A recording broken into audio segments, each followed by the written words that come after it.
영화, 건축, 정신분석학. Cinema C Architecture A Psychoanalysis P. 카푸 채널의 앞에입니다. 경찰 캅이랑은 아무 상관 없습니다. 다만 상관이 있다면 여러분 마음속에 캅이 되고 싶네요.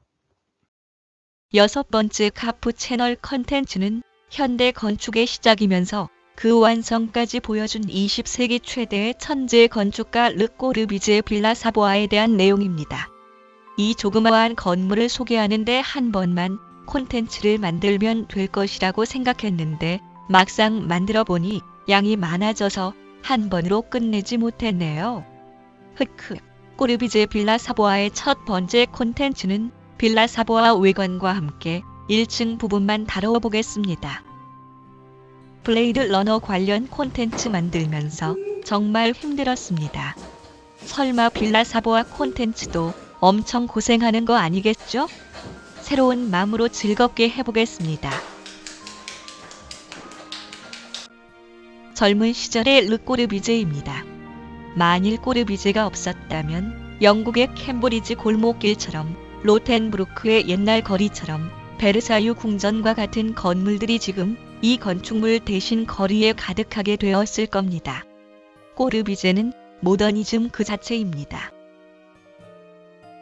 꼬르비제의 대표작은 너무 많지만 모더니즘 건축의 시작이자 완성인 작품이 있습니다. 그게 바로 빌라 사보아입니다. 빌라 사보아의 시작은 1차 세계대전의 막심한 피해를 고민하던 꼬르비제가 전쟁에 집이 없는 이들이 빨리 집을 지을 수 있도록 고안했던 도미노 시스템이었습니다. 이 도미노 시스템을 보면 벽을 뚫어버렸죠? 이걸 철근 콘크리트 라멘 구조라고 합니다. 이 덕분에 모더니즘 건축의 벽은 힘을 받지 않는 그냥 봄이 되어버렸습니다. 그래서 힘을 안 받는 벽이라고 해서 커튼으로 만든 벽이라는 뜻으로 커튼월이라고 부르게 되었습니다. 근데 아전인수 잘하는 일본인들이 이걸 장식벽이라고 번역했고 아직까지도 우리는 장식벽이라고 부르고 있네요. 쩝! 빌라 사보아 이전에도 이런 장식벽이 있었지만 진정한 커튼홀의 시작을 빌라 사보아로 봐도 됩니다. 그럼 빌라 사보아가 어디 있는지 볼까요? 파리에서 1시간 정도 떨어진 뿌아시의 나무로 둘러싸여져 있는 한적한 곳에 빌라 사보아가 있습니다. 저는 렌트를 해서 여기를 2014년 8월 14일에 방문하였고 주차는 빌라 사보아 대지로 들어가는 입구 건너편 주차장에 차를 세워놓았습니다. 여기가 구글맵 로드뷰에 나와 있는 주차장입니다. 그때 빌렸던 렌트카는 르노의 SUV입니다. 그때 르노 차를 잘 몰라서 이 차를 처음 봤다고 생각했는데 나중에 보니 르노의 QM3더라고요. 처음으로 해외에서 렌트를 하고 운전을 해서 정말 정신 하나 없었어요. 지금 생각해보면 그때 죽지 않은 게 다행입니다. 이 주차장 건너편에 바로 빌라 사보아가 있는 대지의 입구입니다. 자, 이제 빌라 사보아로 들어가 볼까요? 여기를 갔을 때의 기억이 아직도 새록새록합니다. 건축을 공부하는 사람한테는 최고의 성전을 찾아가는 것 같은 감회가 들었거든요. 빌라 사보아가 있을 것처럼 보이지 않죠? 저도 담벼락에 붙어있는 빌라 사보아 판넬을 발견하지 않았다면 그냥 지나쳤을 것입니다. 입구에는 필로티로 되어 있는 작은 건물을 설명하는 판넬이 있습니다. 경비원 사무실 같은데 제가 빌라 사보아를 배웠을 때 이 경비원 사무실에 대해서는 아무 정보도 없었기에 좀 당황했습니다. 혹시 이게 빌라 사보아 아니야 하는 생각이 들어서요. 하지만 곧 정신 차리고 숲길 안쪽에 들어가서 빌라 사보아를 찾아보기로 마음 먹었습니다. 숲을 좀 지나가다가 나무들로 둘러싸여져 있는 공터에 있는 하얀 벽에 빌라 사보아를 드디어 발견했습니다. 그런데 빌라 사보아를 발견하자마자 또 한 번 멘붕이 왔습니다. 왜냐하면 보통 대지의 입구를 따라 들어가면 건물의 현관이 바로 보여야 하는데 건물이 이렇게 뒤돌아 있는 것이었습니다.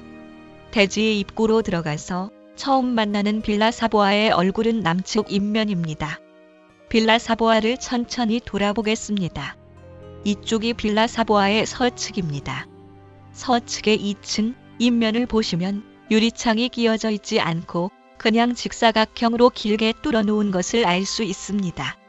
그리고 1층에는 아예 벽조차도 없이 벽은 2층부터 시작합니다. 이걸 필로티라고 하는 거 다들 아시죠? 이것이 가능한 것은 이전의 서양 전통 건축들은 벽이 구조였기 때문에 이처럼 큰 창을 뚫는 게 정말 힘들었고 마치 건물을 들어올린 듯한 필로티 구조는 불가능했습니다. 빌라 사보아의 북측이 바로 건물의 정면이자 현관이 있는 곳입니다.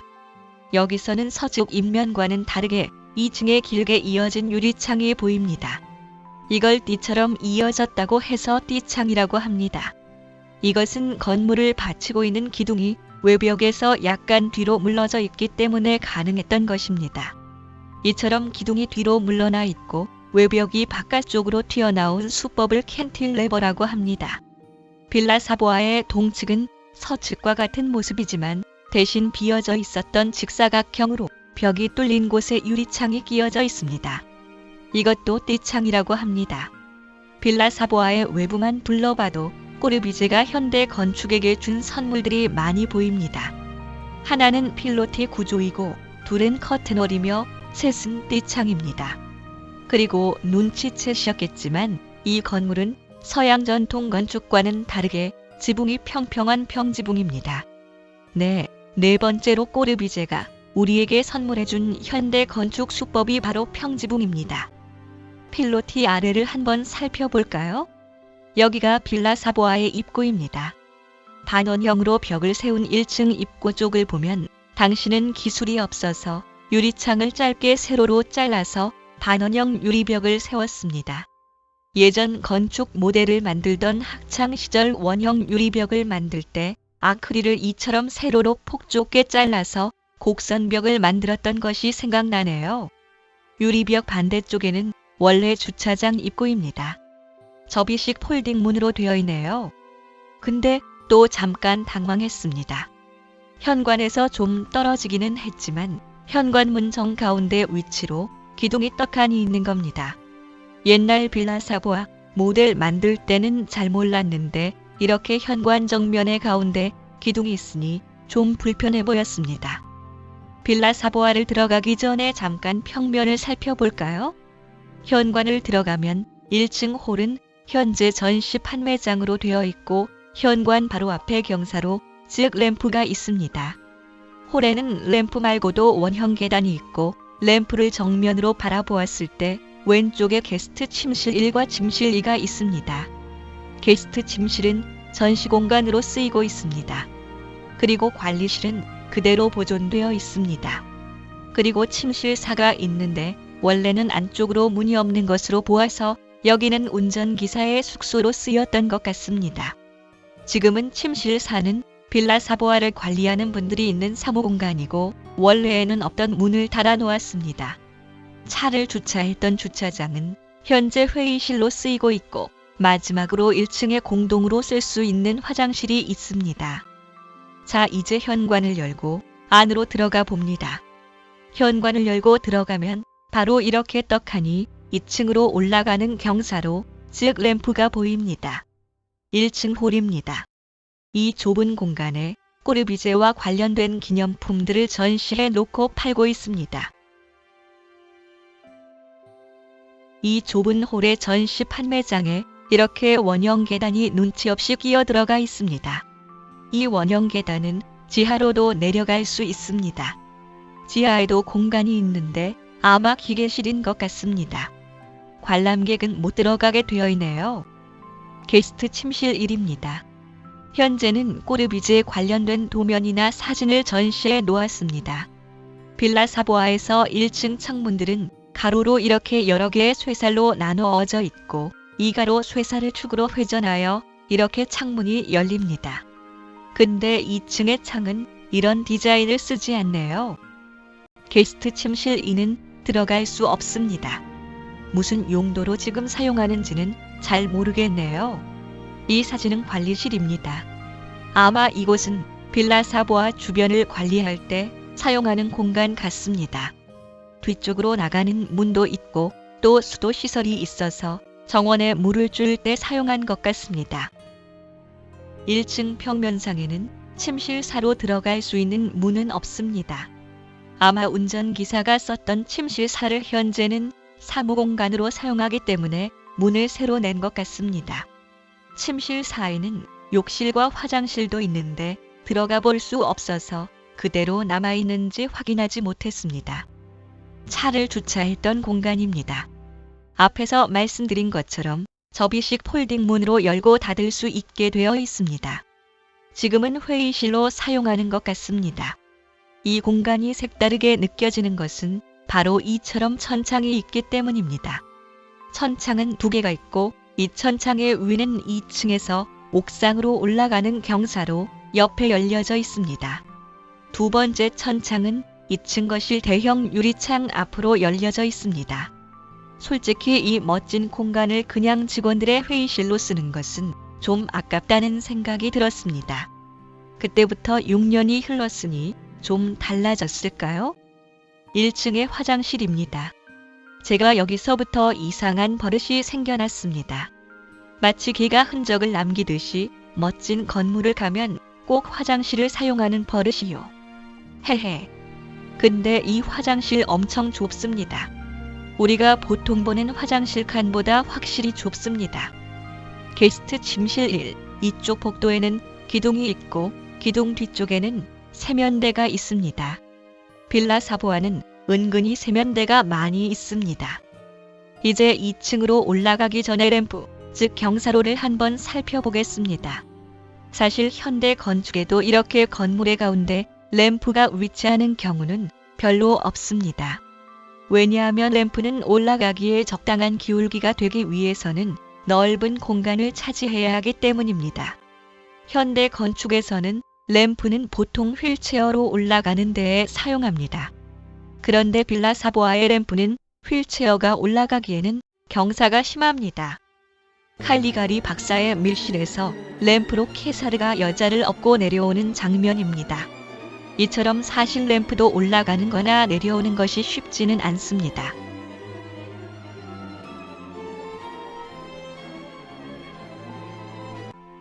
지금 유럽에 현존하는 전통 건축의 원형이 된 팔라디오의 팔라조 티에네입니다. 램프 같이 위아래층을 오가는 것을 수직 동선이라고 합니다. 사실 램프보다 더 우리에게 익숙한 수직 동선은 계단이죠.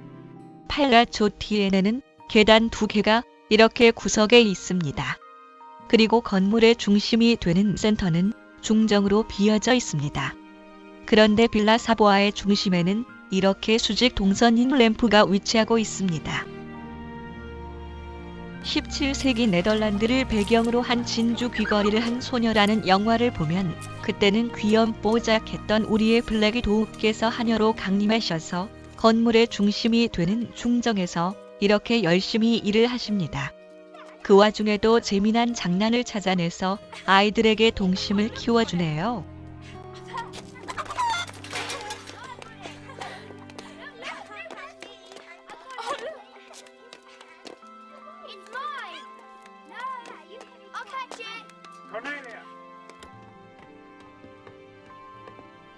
이 건물을 보면 1층에서 2층을 올라가는 계단만 빼고는 지하층이나 위층으로 올라가는 계단은 다 숨겨져 있네요.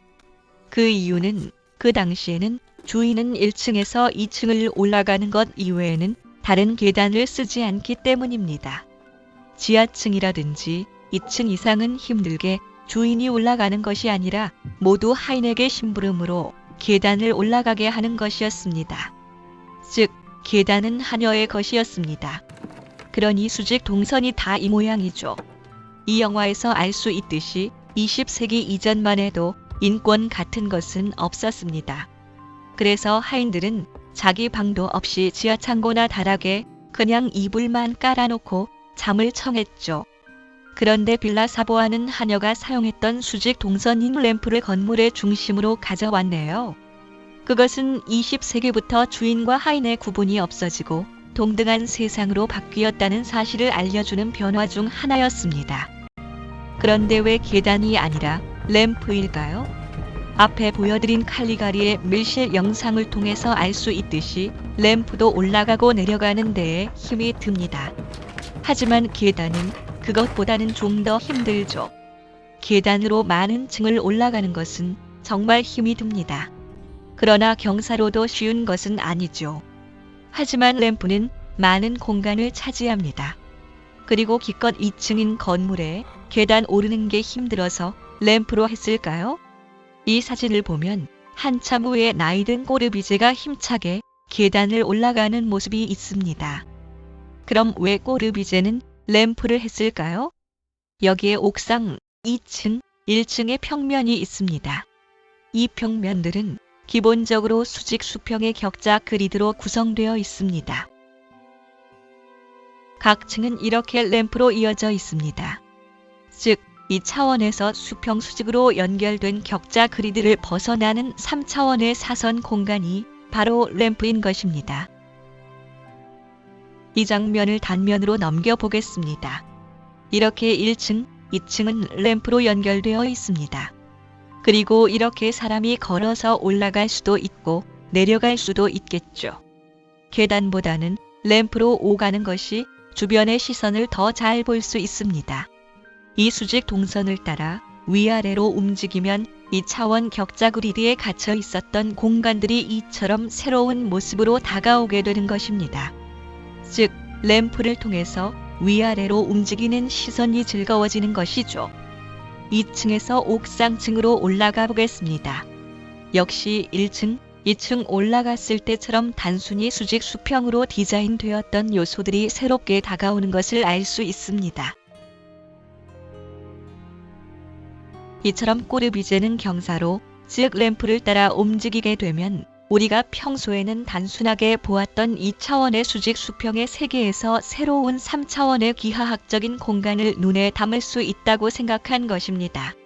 마치 이 영화에서 수수한 거리의 모습을 배경으로 언덕진 경사를 천천히 올라온 두 남녀의 일상적인 모습이 갑작스럽게 멋진 키스신으로 변하는 놀라움을 빌라 사보아의 램프에 담고 싶었던 것입니다.